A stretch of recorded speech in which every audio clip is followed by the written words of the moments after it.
Do you love your wife? Yes. Prove it. Like, what's the metric? Give me the number that helps me know, right? Because when you met her, you didn't love her. Now you love her, right? Tell me the day the love happened. It's an impossible question. But it's not that it doesn't exist, it's that it's much easier to prove over time, right? Leadership is the same thing. It's about transition. So if you were to go to the gym, it's like exercise, right? If you go to the gym and you work out and you come back and you look in the mirror, you will see nothing. And if you go to the gym the next day and you come back and you look in the mirror, you will see nothing, right? So clearly there's no results, can't be measured, it must not be effective. So we quit, right? Or if you fundamentally believe that this is the right course of action and you stick with it, like in a relationship, I bought her flowers and I wished her happy birthday, and she doesn't love me. Clearly I'll give up. That's not what happens. If you believe there's something there, you commit yourself to an act of service. You commit yourself to the regime, the exercise. You can screw it up. You can eat chocolate cake one day, you can skip a day or two. You know, it allows for that. But if you stick with it consistently, I'm not exactly sure what day, but I know you'll start getting into shape. I know it. And the same with the relationship. It's not about the events. It's not about intensity. It's about consistency, right? You go to the dentist twice a year, your teeth will fall out. You have to brush your teeth every day for 2 minutes. What does brushing your teeth twice a day for 2 minutes do? Nothing. Unless you do it every day, twice a day for 2 minutes. Right? It's the consistency. Going to the gym for 9 hours does not get you into shape. Working out every day for 20 minutes gets you into shape. So the problem is we treat leadership with intensity. We have a 2-day offsite, we invite a bunch of speakers, we give everybody a certificate, you're a leader, right? Those things are like going to the dentist. They're very important, they're good for reminding us or getting us back on track, learning new lessons, but it's the daily practice of all the monotonous, little, boring things like brushing your teeth that matter the most. She didn't fall in love with you because you remembered her birthday and bought her flowers on Valentine's Day. She fell in love with you because when you woke up in the morning, you said good morning to her before you checked your phone.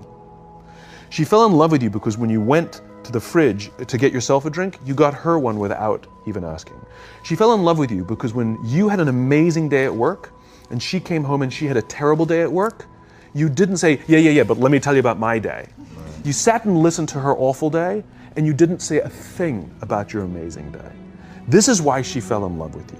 I can't tell you exactly what day, and it was no particular thing you did.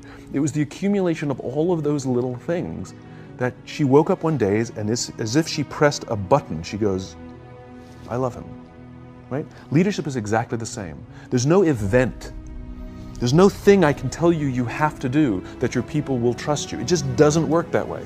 It's an accumulation of lots and lots of little things that anyone by themselves is innocuous and useless. Literally, pointless by themselves. People will look at little things that are good leadership practices and say, that won't work, and you're absolutely right. But if you do it consistently, and you do it in combination with lots of other little things, like saying good morning to someone, that looking them in the eye. My friend George, who's a 3-star general in the Marine Corps, he says his test for leadership, and I love this, he goes, his test for a good leader is if you ask somebody how their day is going, you actually care about the answer. The number of times we're walking to a meeting, we're rushing, we go, how are you? Not good, I got to get to you later, I'm late for a meeting. Right. If you ask the question, you were standing there and you were listening to the answer. It's those little innocuous things that you do over and over and over and over that people will say, I love my job. Not I like my job. I like my job means, yeah, the challenge is great, they pay me well, I like the people. I love my job means I don't want to work anywhere else. I don't care how much somebody else is willing to pay me. I'm devoted to the people here, and I care desperately about the people here as if they were my family. In business, we have colleagues and coworkers. In the military, they have brothers and sisters. That's how they think of each other. If you really have a strong corporate culture, the people will think of each other like brothers and sisters. It's like a family, right? No, brothers and sisters. Deep love. Fight, but the love doesn't go away. Bicker, the love doesn't go away. And I'll fight with my sister, but if you threaten my sister, you're going to have to deal with me. Right? We'll fight internally, we'll bicker with each other, but nobody's going to hurt each other. And if anything from the outside shows up, you're looking at a unified front. Brothers and sisters. Now, how do you create brothers and sisters out of strangers? Common beliefs, common values, parents, in other words, executives who care about their children's success, who care to raise their children, teach them skills, discipline them when necessary, help them build their self-confidence so that they can go on and achieve something more than you could have ever imagined achieving for yourself. That's leadership.